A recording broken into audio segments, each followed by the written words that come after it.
Okay, keep it clean.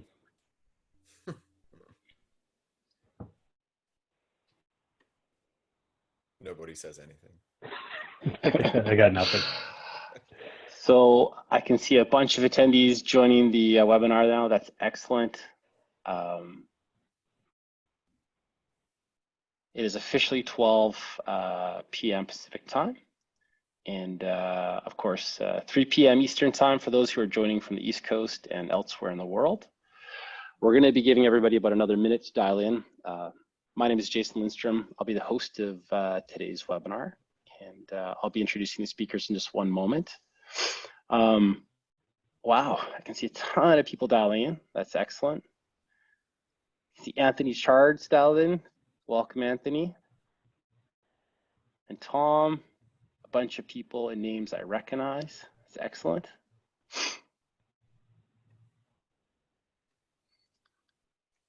Hope everybody's enjoying their Thursday so far.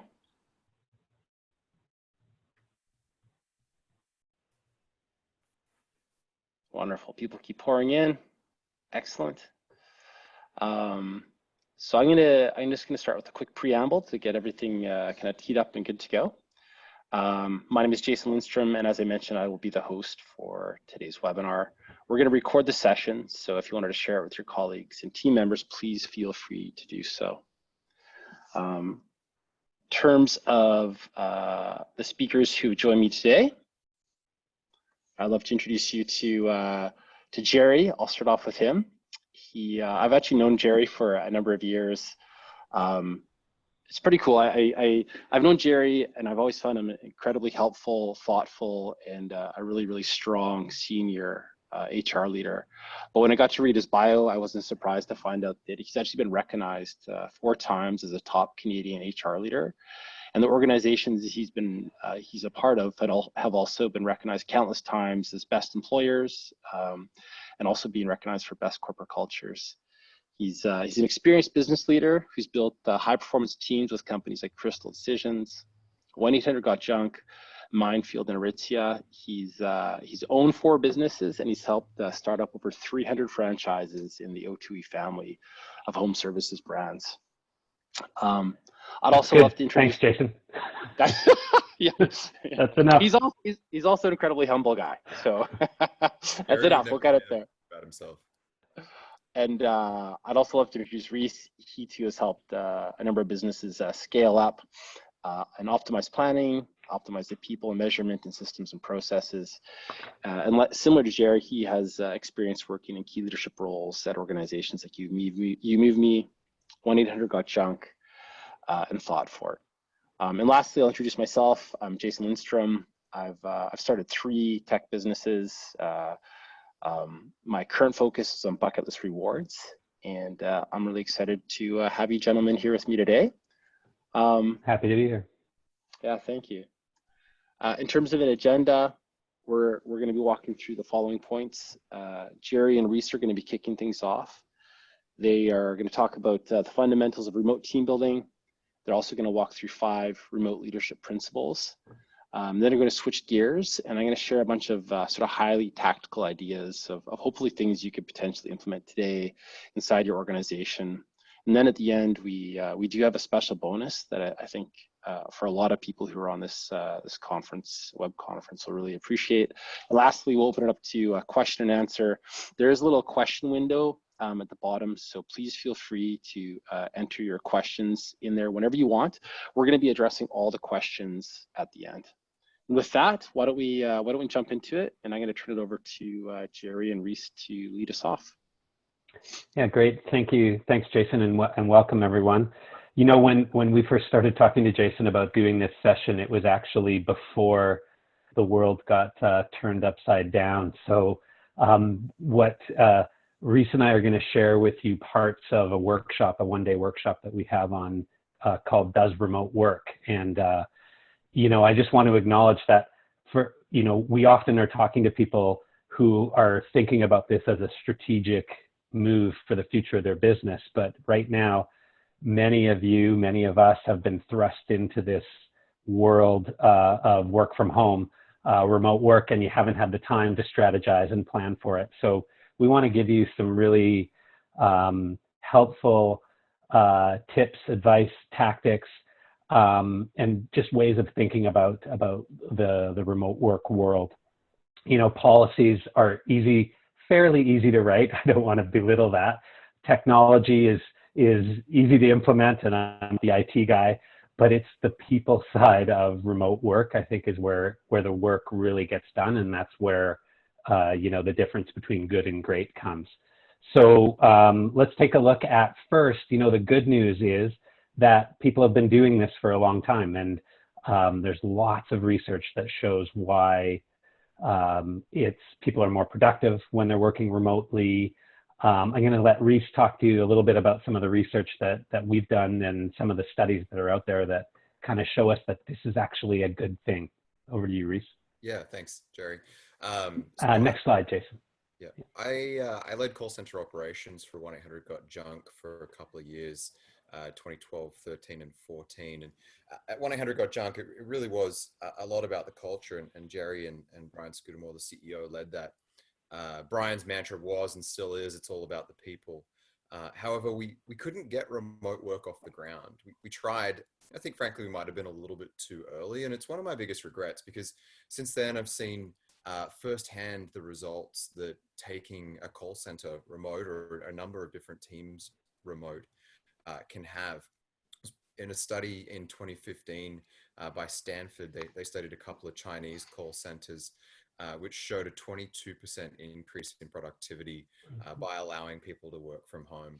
Now, I know recently 1-800-GOT-JUNK has started to do that more and more, and thankfully it was just in time for this thing to go south.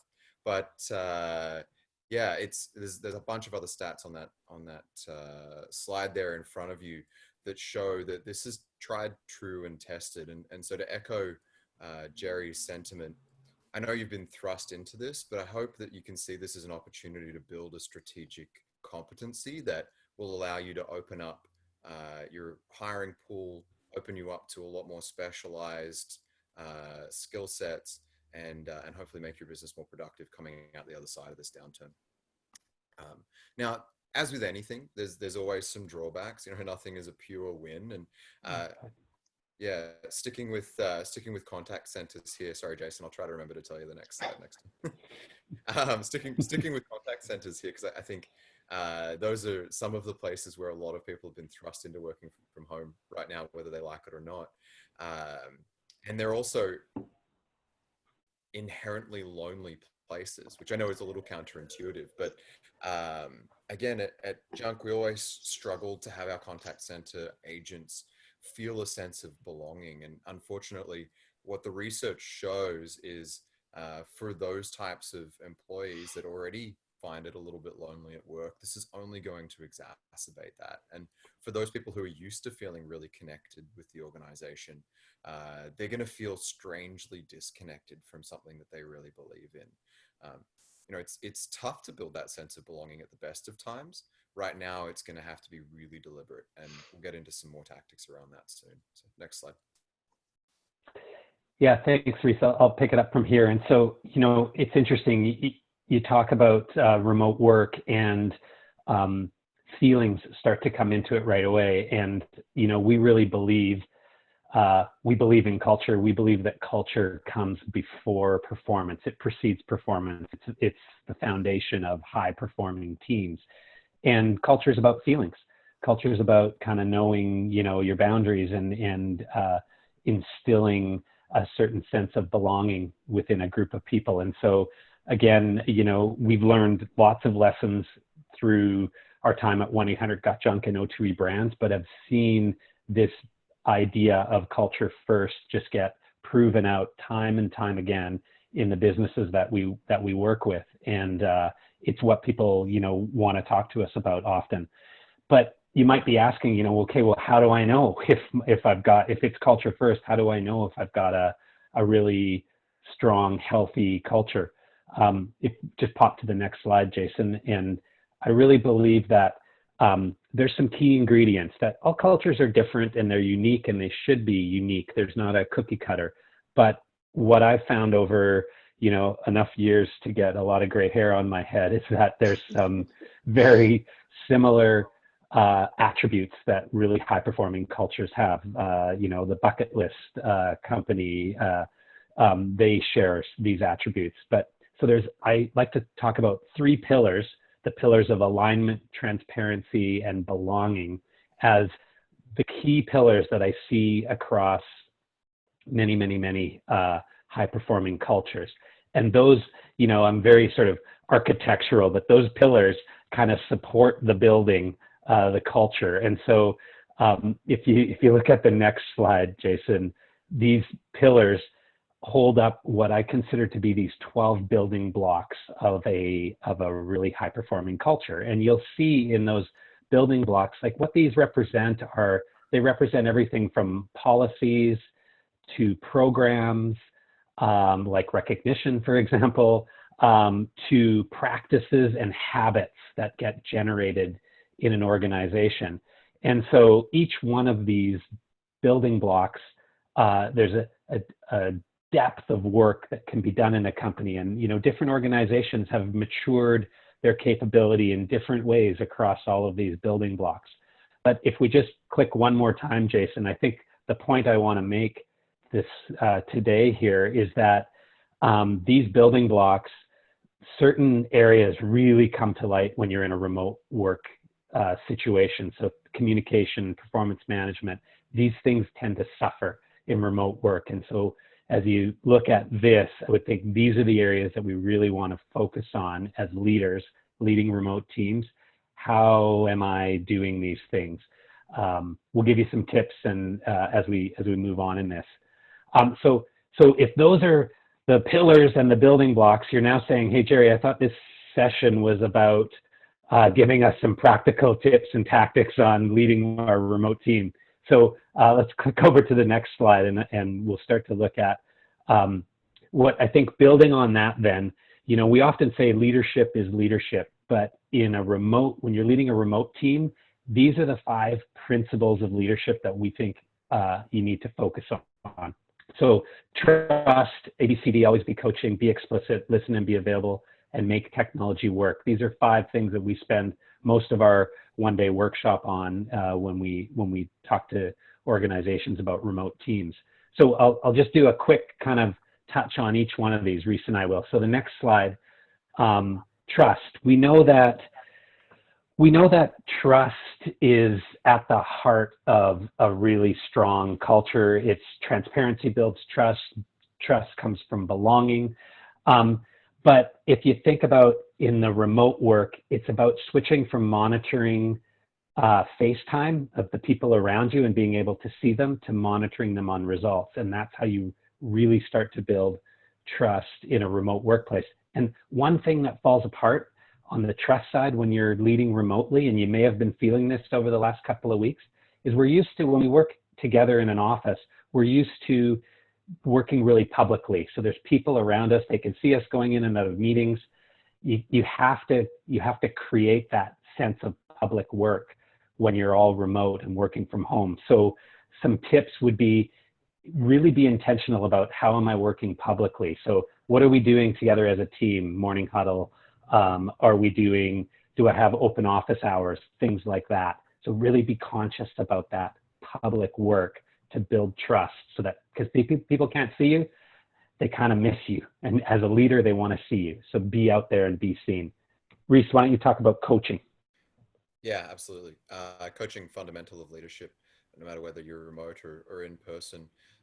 One of the things that we find suffers in a remote leadership relationship is that side-by-side style of coaching. You get in a room together and I can either show you how to do something and you can do it, or I can observe you.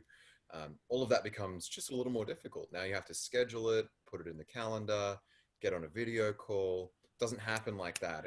It doesn't happen ad hoc the way that it normally would. And making sure that stuff is timed and people have the right information at the right time is really key to learning. And so one of the things that we always advise is, if you're going to send a role remote, make sure it's really well documented.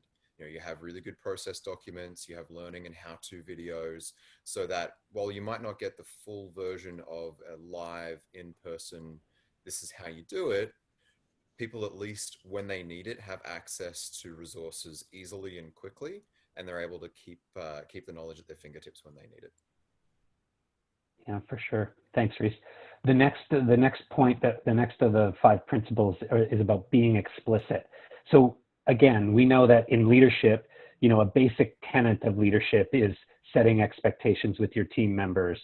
But when you move, and especially if you've been thrust into this from a co-located team to a remote team, what about the expectations about this work environment? And so you have to do all of the regular expectation setting around role, responsibility, goals, checking in on that. But I'd say, in addition to that, be really explicit about how we work now and what are your expectations to that. So, some practical tips around that would be like, what is the cadence to our check-ins and how often are we going to do them, and then stick to them as a leader.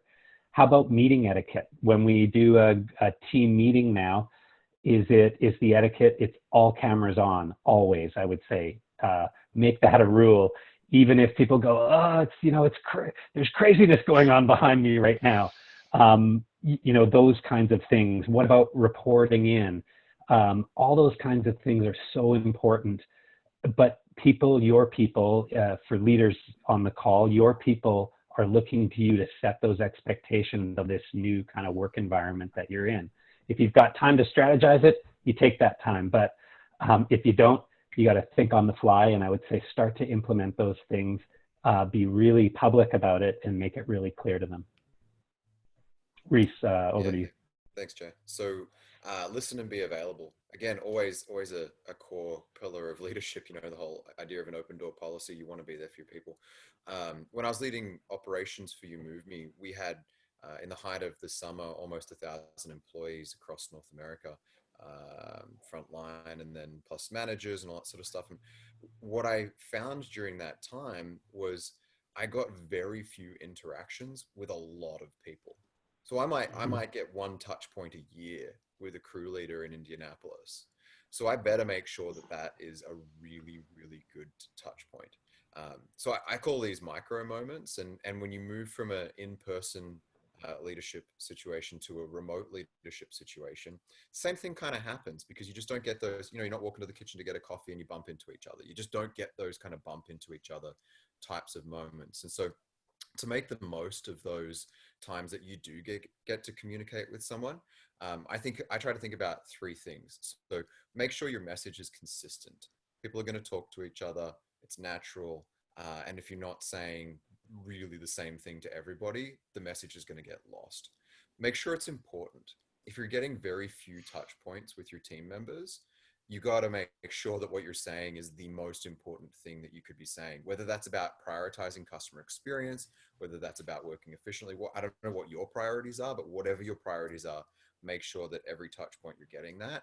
And if you're not sick of saying it, you're probably not saying it enough. When you have a remote team that you're only saying every now and then, even let's say you've got 10 reports, right? And you only talk to them each once a week now. That means you're going to say the same thing 10 times in a week. You're probably going to be sick of it. So don't give in to your want for variety. It'll sacrifice the message. And then flipping across to the technology, you make technology work. So I'm going to try not to steal Jason's thunder here. He's got a great bonus slide for you at the end. So what I'll focus on, I think I've seen a ton of content out there. I'm sure you guys have too, about working remotely and the impact of COVID and how do you keep your cash in your bank and all stuff that's important. Absolutely it is. I haven't seen a lot, and maybe this is just LinkedIn feeding me stuff it thinks I want to read, but I haven't seen a lot around data security. And I think that's, if you're going to consider anything on the technology side, people now have accounting teams working from home on public company files. Now, I'm sure these public companies are thinking about it, but have they done it before? Probably not. And I'm sure they've got smart people, but they should be asking for advice. And so my takeaway here is there's a ton of stuff you can do. Use the right video conferencing, all that kind of stuff is super important. But if you've got an analyst who's working from home and likes to use 2 screens and they have 1 meeting a day, that's simple. You don't need to think too much about technology on that. But if you have an accounting team or someone who's handling sensitive information, I think cyber fraud and cyber theft are one of the biggest under talked about risks of this pandemic. So take it seriously and go and ask for some advice really quickly. Awesome. Thanks very much, gentlemen. And I actually think that's a really good preface and a high-level overview to like a lot of the key pillars and considerations when building a remote team. To kind of switch gears, I'm a highly tactical guy and highly process-driven. So I'm just going to be sharing some kind of key things we've done over the years to build out a successful remote team. And as I mentioned, I've built all three companies I've built. They all have either been hybrid or fully remote. And everything I'm going to show you, I have in fact implemented myself. So I'm going to start off with just a really simple framework. Each of these is meant to be a tool or a tactic that you could implement today, ideally, if you so chose. And on a side note, all these tactics are based off of a book. It's called Traction: Get a Grip on Your Business. The EOS, the Entrepreneur Operating System. It's a book used by a large number of very successful businesses, and you'll find elements of these in their organizations as well. But to speak to the framework at the bottom is what I call recognition. And recognition is just it's a really powerful way to give people a sense of belonging and give people a sense of connection, which is especially important when going remote. And then we have a bunch of meetings and cadences to really bring recognition alive. So specifically, we do things like a weekly huddle. We do things like a weekly kickoff and wrap up. And we also do things like a daily scrum. And I'm going to do a deeper dive into all these elements now. So I was going to start off with the ongoing recognition. I know recognition is funny, and I know some people are kind of skeptics, and some of you might be asking, what's the importance of recognition in a remote culture? What's cool is LinkedIn actually asked the same question. They said, what would make you feel like you belong at the company you work at? Really powerful question. And here are some of the data / findings. So at the top of the list, it's things like being recognized for my accomplishments, having opportunities to express my opinions freely, feeling that my contributions in the team meetings are valued. What you'll quickly notice that the top chunk is all around recognition and it being appreciated for your good work. And it's not just LinkedIn who's saying that recognition's super important inside the workplace. There's a great quote by Frank Blake. He's the former chairman and CEO of the Home Depot. What I think is cool these days, you hear about a lot of tech companies hoping to have a valuation of $1 billion. What Frank did is he turned around Home Depot in the early days. They now have over 400,000 employees, and they actually do over 100 billion in revenue, which is insane. I Googled it. In 2018, they did 108 billion in revenue, which is insane. Frank was a huge believer in recognition. He always said that you recognize what you want to see more of. And very specifically, when you recognize people for extraordinary work and you tell a story, everybody really remembers those moments. The person you recognize is thrilled and everybody else is thinking, I want a story told about me too. I say this in a slightly different way, that when you, especially as leaders, recognition is a very powerful tool to identify heroes in your organizations. And when you identify those heroes, not only do you make them feel special, but you kind of provide a role model or a way to act inside your organization. And some bonus things about recognition: it can lower voluntary turnover by more than 30%. It has a huge impact on lifting employee engagement. It can have a huge impact on productivity as well. But now, more importantly, how do you easily recognize your remote team? How do you bring this together? I'm going to give you a bunch of ideas. At a high level, you want to encourage employees to recognize one another for their good work. This is often led by leaders. Just small things like setting up like a recognition channel and instant messaging tools like Slack and MS Teams, and also to really bring recognition alive in your cadences and your ongoing meetings, things like weekly huddles and daily meetings and scrums. And I'm going to do a deeper dive into point number 3 there.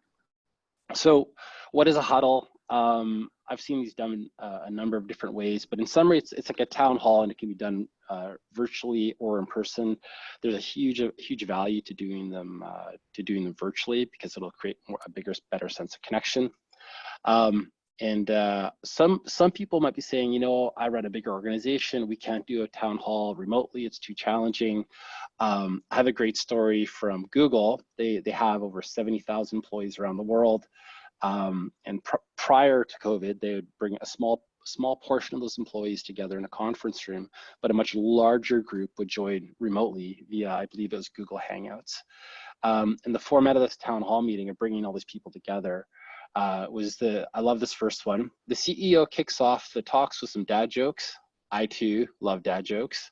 They get super transparent. They talk about the company's financial figures of the meeting. They talk about new product launches from the past week. They demo it. They celebrate wins. This is where recognition comes alive. And they do kind of an open Q&A at the end where employees can ask senior leaders deeper questions as to what's happening inside the organization. And you can, I'm sure everybody here can appreciate that during times of crisis, especially with like the coronavirus where anxiety levels are higher, as Jerry and Reese mentioned, frequent ongoing communication is a really powerful way to give people a sense of security and to let them know how the business is doing. We've adapted the TGIF model into bucket list, and here's how we have implemented it in our organization. It's done weekly on Thursday. The entire company attends. It's just a 30-minute status meeting on everything happening inside the company.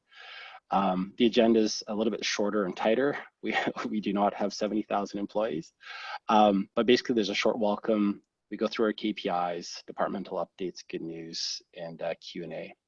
And just to share a little more insight onto this, I always open it up, the welcome. I start off with a small anecdote over what's happened over the past week. And I just try to share a sense of what's happening in the organization. And specifically at Bucket List, we've been onboarding a whole bunch of new employees. And as a lot of you know, a lot of people know that as teams come together, you go through that forming, storming, norming performance phase. And I felt like the team was really coming together, and I'd seen all these signs of just like the pistons were firing at a highly effective rate. And one of my colleagues, Jack, said, Jay, like, I've never been a part of such a high performing team, and it gave me tingles.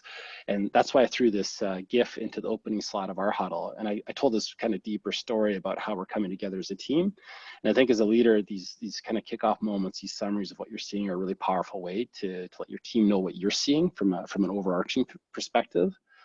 The KPIs, we're super honest and transparent about all the performance of our company. So we share all our sales metrics, all our financial data. I've actually attended the Huddle at O2E and 1-800-GOT-JUNK, led by Brian and Jerry. And they too had some really cool KPIs that they shared with all their team members. It was, when I saw it last, Jerry, it was like a little thermometer. And it was just a really instant, very simple way for the entire team to know exactly what's going on inside the organization. Also, as a part of this weekly huddle, I wanted to talk a little bit about this good news piece. So when it comes to remote work and identifying good remote performance, there's 100 ways to do this. You can share customer stories. You can zero in on a specific employee to tell an amazing story about what they've done, kind of those hero stories. And I'll share one of those now. We work with an organization called Build Direct. They're a tech company with employees in Canada, the US, and India.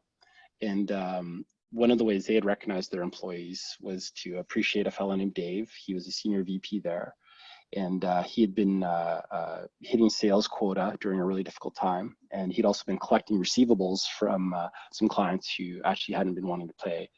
And at any rate, they had his manager, Jen, come up and just read this really lovely recognition letter. And they also found out in advance that Dave happened to love motorcycles, and they also got him a day on a Ducati. And this is the slide they showed. And this is, as I've mentioned before in other meetings, this is not Dave clearly, but when you recognize employees for great work and you appreciate them in a highly personalized way, it's super impactful. It's a great way to bring people together and also to make people feel really special. I've also asked a bunch of my team members, what's your favorite part about the huddle? We actually did our huddle this morning prior to this webinar, and here's some of the feedback I heard. It's cool seeing the numbers and where we're at and where we're headed. I like how I get to see what's happening with other departments, and ultimately I feel deeply connected with the team. Next up, Something else we do as a remote team is I talk about we do a weekly kickoff and wrap up. And very specifically, the way we do these is every Monday and Friday at a team level, we get connected, and it's a 10-minute meeting. And essentially, we talk about what are our big goals at the work level, and also what are our big goals on a personal level. And it can be really satisfying on a number of levels. So not only do I get to find out as a team lead what's happening with my colleagues and what they're hoping to achieve, but I also get to learn about them and find out what's important in their life. Just for example, Mark, who's up on the top left corner, he's learning Spanish. He's been doing Duolingo. He's currently on a 200-day streak. And Marlisa has been learning how to play squash with her new boyfriend. But again, it's just a cool way to learn about your team members, to break down those feelings of isolation. And then lastly, we do a daily scrum. This is adapted from a product management point of view, but it's kind of a similar meeting. It's done daily, it's 10 minutes long. And again, people share just their top 3 goals for the day, not the week.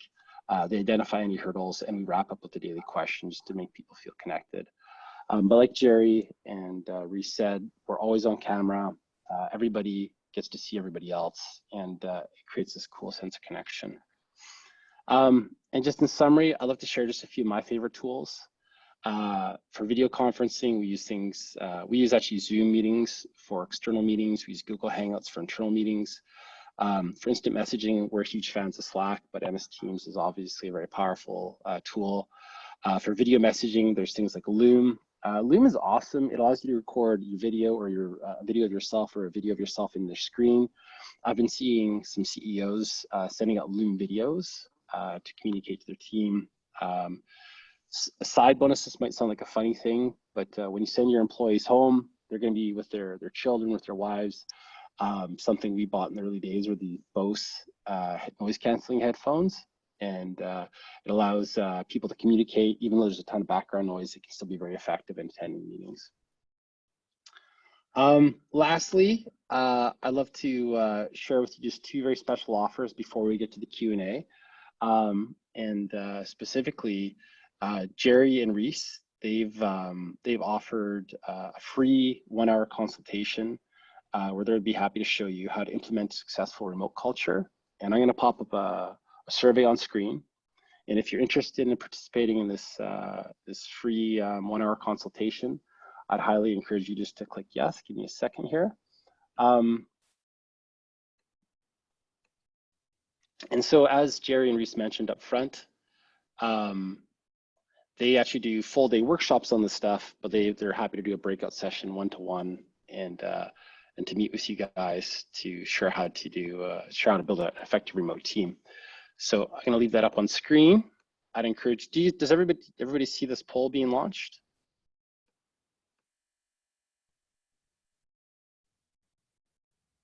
You can answer in the chat.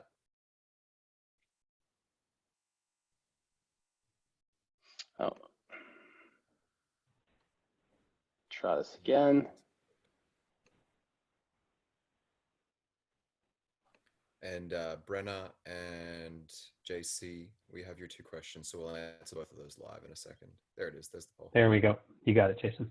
Wonderful. Yeah. So awesome. So yeah, I'd highly encourage you guys to chat with Jerry and Reese. I've known them for a number of years, and I've always been really impressed with their general knowledge and their ability to help out. So we're going to let that run for just a few more seconds, and then we got one more offer in case you're interested. Suspense is killing me, Jason. Great. Thank you so much, everybody. And then one more offer is what we wanted to do. So Bucket List is an enterprise rewards and recognition platform, and we wanted to offer a free demo of our platform. More importantly, we'd love to meet with you guys and show you how we can help you build an effective recognition program with a remote team and help keep people aligned. And I'm going to launch that poll now. There's no strings attached. If you like the demo, if you're interested in the product afterwards, we're going to do something we've never done before. We're going to offer a 90-day free trial. I'm just going to launch that poll. Give me 1 second.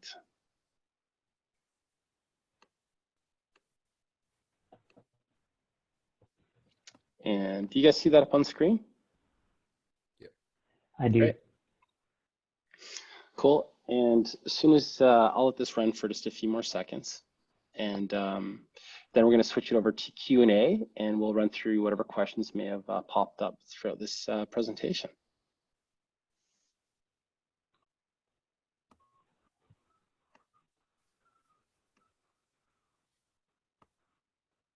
Very good. Awesome. So let's switch it over to Q&A. And what I've done, obviously, is I've included people's email addresses in case you want to reach out to somebody specifically on this call. So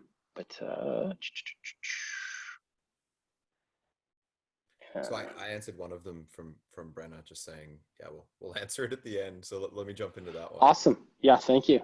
Yeah, no problem. So Brenna asked, can you share your coach like Wooden story as it relates to ABCD? So the ABCD, remember, is that always be coaching deliberately for remote employees. So yeah, happy to, Brenna.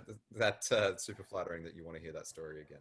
So when I was a teenager, I played a lot of soccer, and I was a struggling local representative goalkeeper, like kind of in and out of the local rep team. Sometimes I made it, sometimes I didn't. And this fellow moved in around the corner from my house and took an interest. His name was Coach Jim. And he happened to be the Australian schoolboys basketball coach for a number of years. He was retired. He also played professional soccer as a goalkeeper in England when he was younger, before he joined the army. And he was a super nice guy. He took an interest in me. We worked together. We would work out every day. He would teach me all sorts of little tips and tricks, from what to eat, how to eat, what kind of socks to wear, tiniest little technical changes in how I stood waiting for the ball, my readiness. We'd train with a tennis ball on reflexes, like all sorts of like Mr. Miyagi stuff. And he never asked for anything in return. All he would ask is that every now and then I would help him around the garden, which frankly didn't feel like work because I just got to hang out with Jim. And to me, what that did for my confidence and for my ability, that took me from being a local, like a struggling local goalkeeper, to playing at a state level, getting the opportunity to go to England straight after high school and train with some of the best coaches in the world over there. And that happened because this guy took an interest in me and took an interest in the details. Since then, at the time I didn't realize this, but since then, that was just because he was an... Oh, I lost you, Reese. Yeah, Reese, I think your audio might have cut out right there. I think we lost Reese. I've heard his story so many times, I could probably finish it. Yeah, totally. No, go ahead, Reese, you're back. Yeah, he won 10 out of 12 NCAA championships. Some amazing players came through his school and through his program. And the first lesson he would teach on every day was how to put your socks on properly.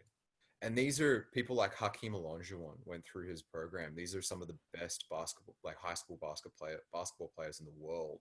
He's teaching these fellas how to put their socks on.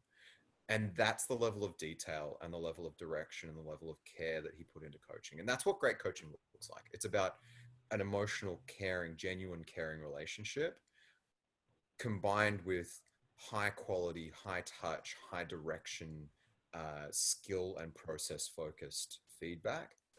And if you can build that type of relationship as a coaching relationship, whether you're remote or in person isn't going to matter. You do those things right, and you will see unbelievable results from your team members. So that's my coach like Wooden story. Thanks, Brenna, for letting me tell that. I love to tell that story, and I didn't think we'd have time. So this excellent. Yeah. And I got a quick question for you guys as well.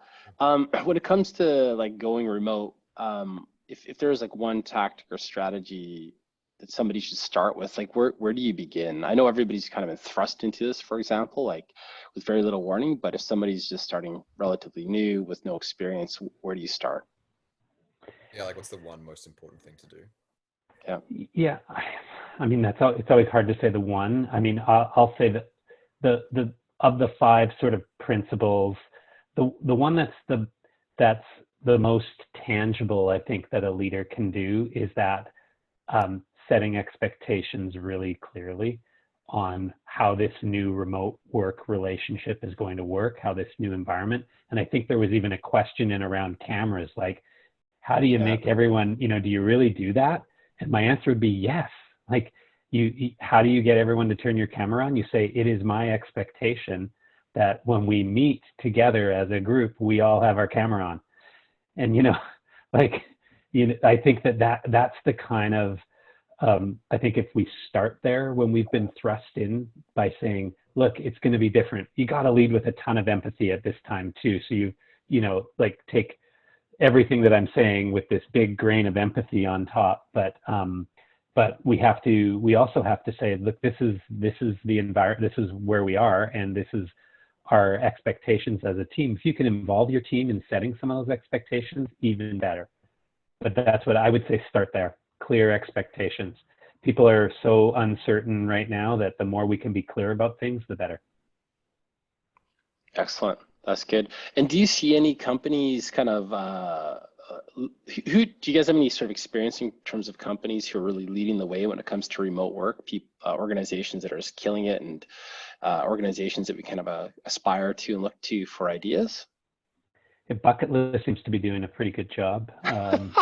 Thank you. No, yeah. I'll let Reese talk about an organization that we've done some work with that has really truly embraced the idea of the virtual team and remote work. Reese, you want to talk about Gym Launch? A company called Gym Launch. I'd say where they're out of, but they're really out of nowhere because they're a completely remote team, and to Jerry's point, they're crushing. You know, I won't share their revenue numbers, but their growth rate is one of the fastest that we've ever seen, and 100% remote. They don't have an office anywhere. They have salespeople, they have advisors, they have a whole bunch of different roles, and yeah, they do some really good work in terms of how to make remote work. One thing in particular is that because they are 100% remote, they attract people who want to work remotely, and they repel people who don't. And so everybody who's there wants to be a part of an organization that's remote. And so they're all really committed to making it work and showing results and working hard and all the stuff that goes along with that. Excellent. So I realize we are now about 12 minutes, it's 12:42 Pacific time, so we're a little bit over time now, and I'd love to start moving to wrap things up. So first, Jerry and Reese, thank you so much for sharing all your ideas and insights. Again, if you didn't get a chance to answer that survey, I'd highly encourage you guys to email Jerry or Reese. Their email addresses are up on screen. I hope you guys enjoyed today's session. It's been recorded. I'm going to share the recording with everybody in case you want to share it to others.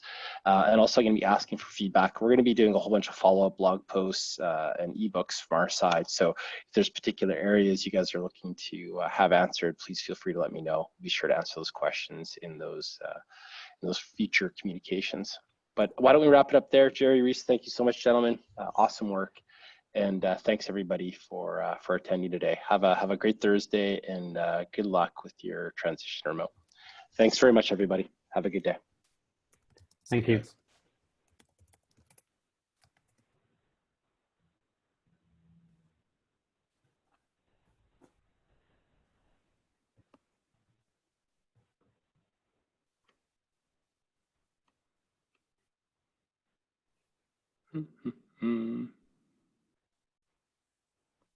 Oh, we got a late question in, Jason. Yeah, Lavinia, if you're still on the call, let me just have a look. No, it looks like she's left.